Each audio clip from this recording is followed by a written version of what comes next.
Perkenalkan, nama saya Siti Nurhaliza, NPM 2211010388, kelas 3L, Prodi Pendidikan Agama Islam, mata kuliah Ilmu Tasawuf, dosen pengampu Ibu Robiah Nur MPDI. Di sini saya akan menjelaskan tentang aliran-aliran tarekat di Indonesia. Sejarah perkembangan tarekat pada awalnya merupakan salah satu bagian dari ajaran tasawuf. Para sufi mengajarkan ajaran pokok tasawuf, yaitu ada syariat, tarekat, hakikat, dan ma'rifat, yang pada akhirnya masing-masing ajaran tersebut berkembang menjadi satu aliran yang berdiri sendiri. Sebagaimana yang diungkapkan dalam hadis, yaitu maknanya bahwa syariat adalah perkataanku, tarekat adalah perbuatanku, dan hakikat adalah batinku. Menurut Muhammad Al-Aqas, tasawuf berasal dari Islam karena sudah ada dasarnya dalam ayat-ayat Al-Quran sehingga diakui sebagai ajaran yang benar. Tarekat adalah organisasi dari pengikut sufi-sufi besar yang bertujuan untuk melestarikan ajaran-ajaran tasawuf.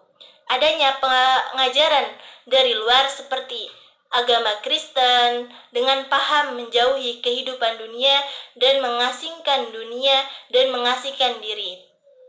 Nah, di sini juga ada agama Buddha dengan pahamnya nirwana, agama Hindu dengan paham kecenderungan meninggal dunia.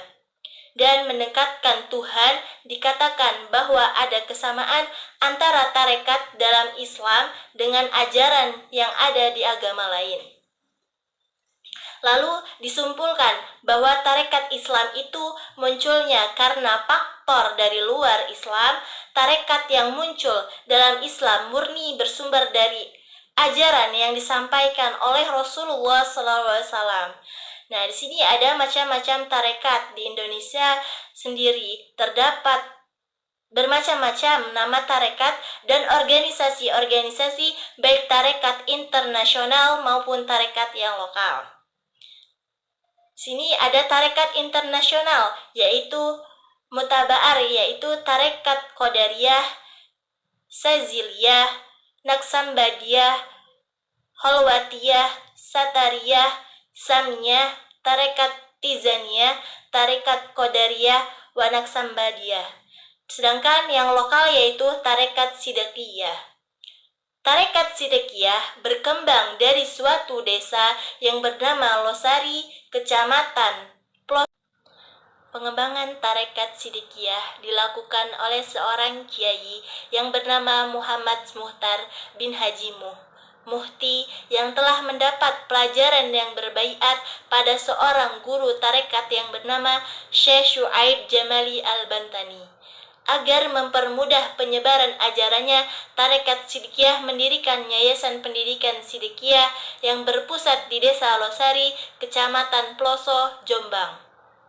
Yayasan ini sudah mempunyai cabang-cabang yang berjumlah 10 cabang yang sudah diresmikan dan 32 cabang yang belum diresmikan. Sidqiyah artinya kebenaran, sedangkan ilmu artinya pengetahuan. Jadi, ilmu sidqiyah artinya pengetahuan kebenaran untuk mencapai kebenaran ma'rifatullah dengan cara sebenar-benarnya. Bukan ma'rifatullah dengan kepalsuan, kedustaan. Ilmu sidqiyah itu termasuk tarekat mutabaroh lainnya, seperti tarekat Qadariyah, Naksambadiyah, Samaniyah, Tizaniyah, Holwatiyah, Wahidiyah, Sidqiyah, dan lain-lain. Untuk mengukur besar atau tidaknya suatu ilmu atau menjadi saksi benar atau tidaknya suatu tarekat, satu-satunya ukuran adalah Al-Quran dan hadis. Disebabkan Al-Quran diturunkan di dunia ini di samping untuk menuntun umat manusia ke arah kebenaran, ialah untuk menggerakkan seluruh paham aliran tarekat, agama, dan lain-lain.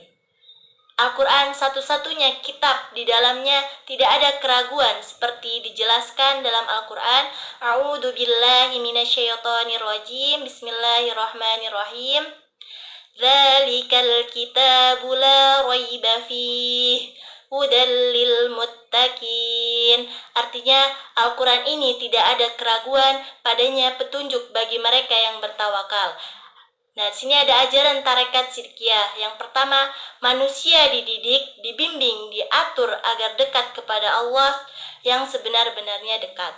Yang kedua, manusia dididik, dibimbing, diatur agar menjadi manusia bertawakal. Yang ketiga, manusia dididik, dibimbing, diatur agar menjadi manusia yang bersyukur kepada Allah Subhanahu wa Ta'ala. Dijelaskan di dalam Al-Quran, Bismillahirrahmanirrahim, fadhkuruni adzkurukum washkuruli wala takfurun. Artinya, karena itu ingatlah kamu kepadaku, niscaya aku ingat kepadamu, dan bersyukurlah kepadaku, dan janganlah kamu mengingkari nikmatku. Nah, di sini juga ada ajaran tasawuf tarekat Sidqiyah. Yang pertama, sanggup berbakti kepada Allah dan Rasul-Nya. Yang kedua, sanggup bakti kepada kedua orang tua. Yang ketiga, sanggup bakti kepada sesama manusia. Yang keempat, sanggup berbakti kepada negara Republik Indonesia. Yang kelima, sanggup cinta kepada tanah air. Yang keenam, sanggup mengembangkan tarekat Sidqiyah. Yang ketujuh, menghargai waktu. Cukup sekian pemahaman saya tentang aliran-aliran tarekat.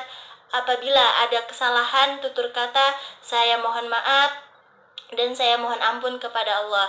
Saya akhiri, wabillahi taufiq wal hidayah. Wassalamualaikum warahmatullahi wabarakatuh.